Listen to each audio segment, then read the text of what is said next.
Ugh, ads are such poop. Subscribe to Acast Plus now to skip ads and more for just $1 a month. Click the link in our show notes to learn how. And hey, we're on Patreon too. Your support helps cover the cost of running a podcast. For $2 a month, you can get early access to all our episodes ad-free, plus bonus episodes exclusive to Patreon subscribers only. Visit patreon.com/sacrilegious discourse to sign up now.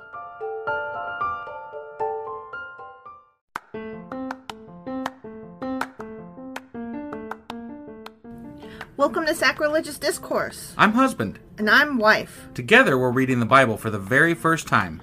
We grew up without religion and wanted to know what all the fuss was about. Well, what have we learned so far? That God is a dick, and apparently some people believe in talking donkeys? We're not trying to pass ourselves off as experts. Nope, we're just reading the Bible for the first time and giving our first take reaction. If you'd like to join us in this venture, you might consider starting at episode 1. Otherwise, jump in wherever you like. All right, let's go read the Bible. Yeah, let's get to it. Husband! Wife! Do you know what today is? Well, it's Saturday. It's Q&A Saturday. Yeah, it is. And what are we Qing and Aing today? We have Q's and we have A's. Yeah, because, we just finished a week. Yeah. And actually, we finished Nehemiah. We finished Nehemiah, but we're not doing the wrap-up of Nehemiah till... I can't remember, either tomorrow or Monday. I think Monday, if I'm not mistaken. Yeah, no, we're doing our Patreon episode tomorrow. We're doing our wrap-up on Monday, and then we're doing our contradictions on Tuesday. That's correct. And then we'll be starting Esther. Is it Esther? Esther. On Wednesday. Yeah. So that's kind of where we're heading with things this week, or, this weekend into next week. Got it. And then what are we covering today? Nehemiah chapters 9 through 13, which, like you said, finishes up Nehemiah. Yep. And we had a few questions, like what was the thing with the curse and the oath? The curse, what?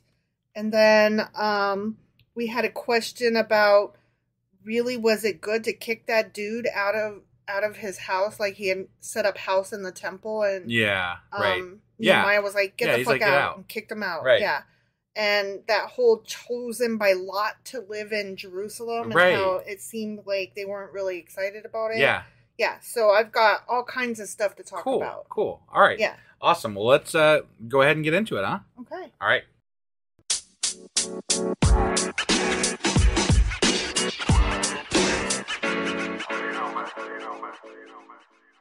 Okay, so before I answer the questions that we specifically had, I wanted to make a clarification about a comment that we made where we were like, oh, that's weird. Okay. Remember when they were like, or when, not they so much as Nehemiah was doing like that really long prayer out loud, and he was like, God is so fucking great, and we're the worst, and we were like, what the fuck? Yeah. And it wasn't really a question. We were like, that's weird. Yes. Okay.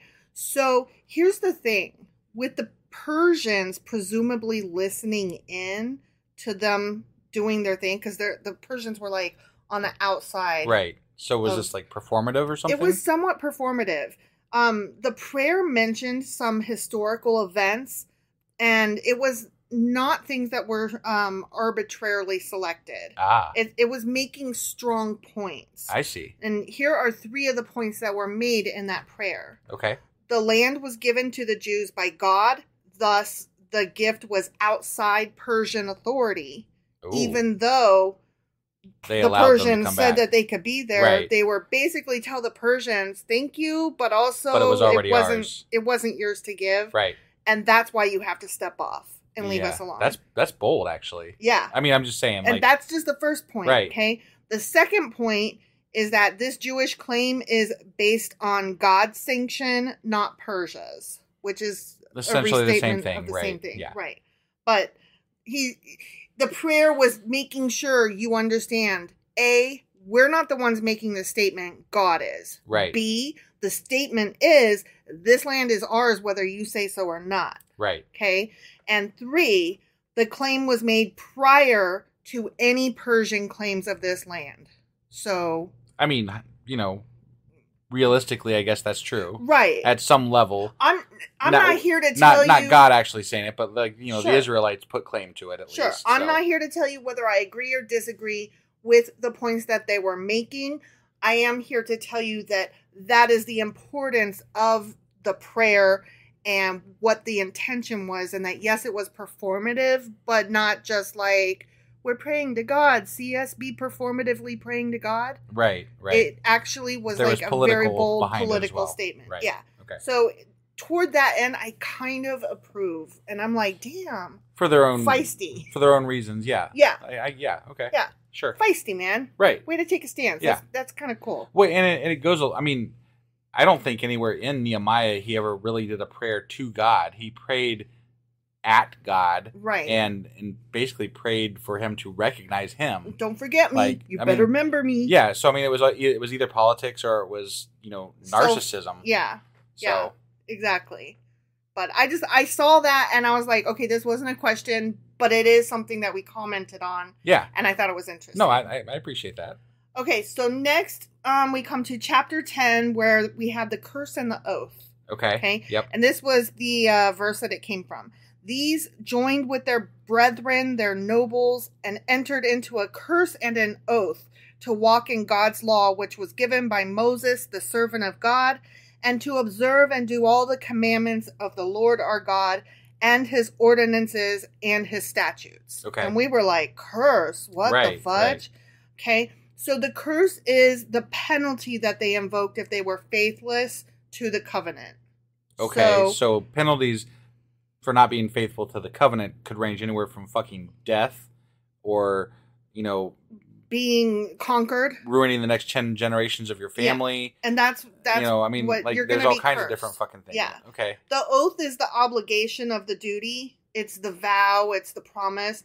And the curse is the repercussions if you don't follow through. Got it. So that's what that was intended, apparently. I rail against the curse portion of that because it's never really been clarified by the Israelites or God what the actual punishments are. Like, there's hints that this could happen or that could happen or whatever, but it's really up to the whim. Let's assume there's a God, right? Let's just go with they think there's a God and there's a God doing this. Right. That God says, I'm just going to do whatever the fuck I feel like to punish you. And it's going to be, it might be small, it might be fucking huge. Or this might be the week that I don't even fucking notice. Right. You don't know. You might get a pass, right? Yep. But yeah, there's no rhyme or reason to the actual enforcement of that goddamn curse. Right. It's just something that hovers over their heads, but it's just something they attribute to bad shit that happens to them. That's all it is. Yes. No, I totally agree. And I also hesitate to say that that's for sure what the curse meant, because this is our interpretation years later. Yeah, for sure. This is just like scholars opining on it. Right. So who knows? We can only go off of what we got, Yeah. And this is what we got. This is what we got. So moving on to chapter 13. Loved that chapter. Right? Well, this is when Nehemiah kicked Tobiah out of the temple. Yeah. Okay? That pissed me off a little bit. It did me too. His household stuffs were thrown out of the temple complex because, and I don't know that it specifically said this or if I missed it or we both missed it or what, but because his house within the temple apparently was a base of his operation by using a privileged position in the temple economy to pursue an advantageous business arrangement. Oh. Okay. Yeah, that changes things dramatically. Yeah, I mean, if he was doing something bad to the community, that's different. But I was picturing just like a homeless guy and they gave him shelter in the temple. Right. That's what I had in my mind. And we don't know where that description comes from either. That could be just apologists making something up. It could be, but I got this off of a Jewish site. Okay. Well, and that lends a little bit of validity to it because there's probably other stories that coincide with this at some level. Right. And there usually are. I mean, that like we've talked about before, we could go down rabbit hole after rabbit hole after rabbit hole. Yeah. Just chasing all these fucking stories. Exactly. So I don't know the validity of that. That is just what was offered up on this particular site I was reading from. And I was like, okay, that actually makes sense and goes along with why Nehemiah was so pissed. Yeah. And he was like, how dare, get the fuck out. I can get behind that, but like the way it read, the way I took it. Right. Dude just comes back from fucking Persia and he's like, get your shit out now. Right. Like, exactly. And like, oh, who the fuck do you think you are, man? Right. Yeah. That was the way I read it too. And like I said, I thought that the guy was just like some homeless dude. Right. But no, he was a businessman. Yeah. And now some apologists will say that it compares to in the New Testament when Jesus walks through the house of his father and throws the table over of the money lenders and stuff and is like, you know, don't do business in my father's house. This is a house of God and, you know, blah, blah, blah. So I don't know that I see that equivalency. But if that other portion of the story is true, it could come close. It could come close to that. Yeah, exactly. Okay, so the last thing I wanted to talk about was when they had to choose by lot who was going to live in Jerusalem. Yeah. And I thought this was kind of interesting. So the rulers or princes before Nehemiah took the matter in his hand, they had resided in the country, but the city needed a greater general population in order to grow. Okay. So, but nobody wanted to live there, and the question was, why? Okay. Right, yeah. So the fact of the matter is, if you lived in the city, your job is military duty. Oh, I see. So basically they conscripted people. Yes. Okay. So it wasn't just you're coming to live in the city, and now you're part of the temple guard. Got it. Yeah. Got it. And that's why the detailed list of names was specifically to demonstrate that each group living outside the city was well represented by families living within its walls, so that they collectively, even though they lived outside the city proper, they all collectively were part of the city because they all had a stake in it. They all had a member of their family performing military and important duties there. That's interesting to me because if you take Israel now, right? Israel as it stands now as a state, everyone who comes of age, male at least, I know, are required to serve a certain amount of time in the military. Required. Like, it's just, you do that. Right. And it's part of their civic duty. Right. So, I mean, it sounds like a lot of these things kind of carried through in their culture. Right. As to, and part of it is where they are and how many enemies they have surrounding them. So, I mean, that, and they're a small state. So, I mean, they have a lot to defend against a lot of people who they need to defend it against if they would want to keep it. Exactly. So. Exactly. I appreciated that it made sense of A, why they didn't want to live there. Right. And B, why they went to lengths to make sure that every family was represented. Yeah. That cleared up a question I didn't even know I had. Right. By clarifying another bit of information. Yeah. So. Yeah, no, that makes a lot of sense. That makes a lot of sense. And moreover, I kind of approve. I don't know that I would want to be the one conscripted, and I don't know that I would be eager to give up my child to go represent. But if your people, if you as a people, your goal is to establish yourself in this area and defend it, then that's the best. Yeah, you don't have enough. You have a limited amount of people right now because you just got fucking, railroaded over to Persia or wherever, Babylon, and then only some of you came back. So you have to figure out a way to make this work. Exactly. So I approve of that. Yeah. Did we have anything else to cover today, or? No, I went ahead and had gathered some stuff for our wrap up, but we're not going to get into that just now. Sounds good. But that was really good information, and so. I mean, it was definitely stuff I wanted to know about. Yeah. So I really love. I mean, I just have to say this. Like, I don't know how no one's really specifically commented to us about our Q&As. I really love our Q&As. Me too. I didn't at first because I didn't really know what we were doing with it.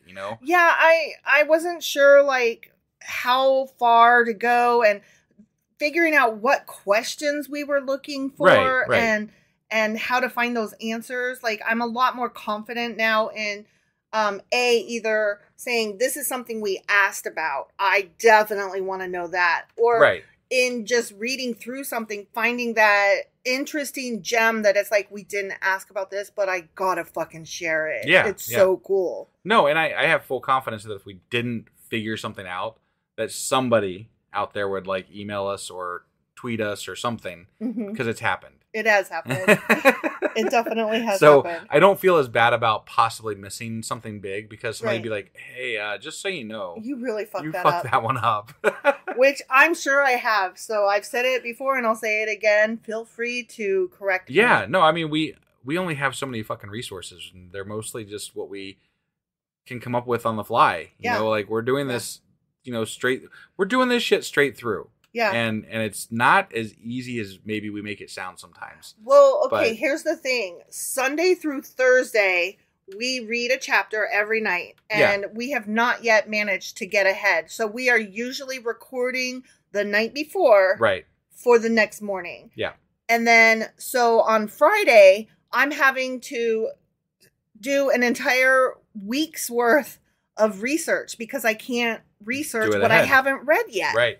So I don't know what questions we'll have until we've already gotten through them. So Friday, I'm doing an entire week's worth of research in 2 hours to try to just come up with an episode material that will work.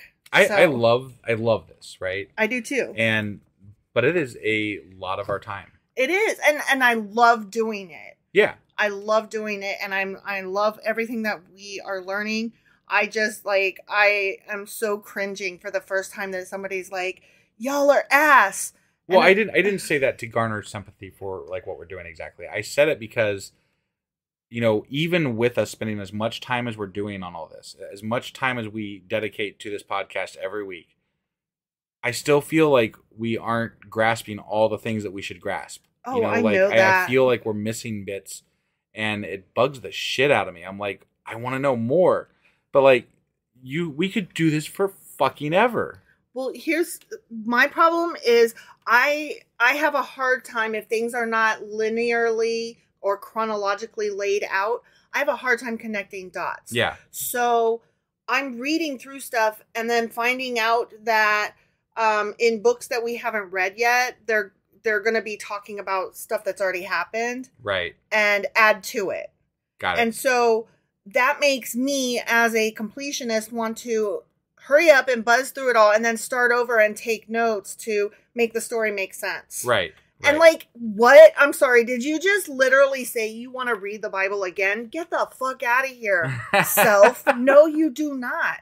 Yeah. But I kind of do. Well, I mean, I think we have a long way to go still. We have years to go still. Yes. I mean, you guys have to know you're in this for the long haul if you're listening to the whole thing. Oh, yeah. So it's going to be, we just finishing the Bible is going to be another 2.5 years probably. Yep. I mean, that's how much there is to cover. And we have more beyond that. We have things, this is a long fucking project. It is. So. And I don't think we quite knew. We had no idea when we first started this up. But it's been fun. It's just like, we're going to read a book. You know? Yeah. Whatever. I mean, we've covered, like, when you skip around, it's easy to skip, like our book clubs that we do. Like, we kind of skip around. We skip, we just summarize, right? Yeah. But this is not that. This is not that. Yeah. This is reading every single goddamn word. All right. I've gone on long enough. I was feeling, I don't know. I feel good about our episodes, but I also wonder how much we miss. That's all. Yeah. That's really what it boiled down to. Well, I really enjoy doing the research, and I'm sorry for what we miss and whatever. It is what it is, man. All right. I hope you guys enjoyed our Q&A for today, and we'll be back on, tomorrow with our wrap-up for Nehemiah. And then, no, not tomorrow. Tomorrow's Patreon. Monday, we'll be back with our wrap-up for Nehemiah. Yes. Contradictions on Tuesday, and then start Esther on Wednesday. That is correct. All right. We'll see you guys then. Yep. Bye.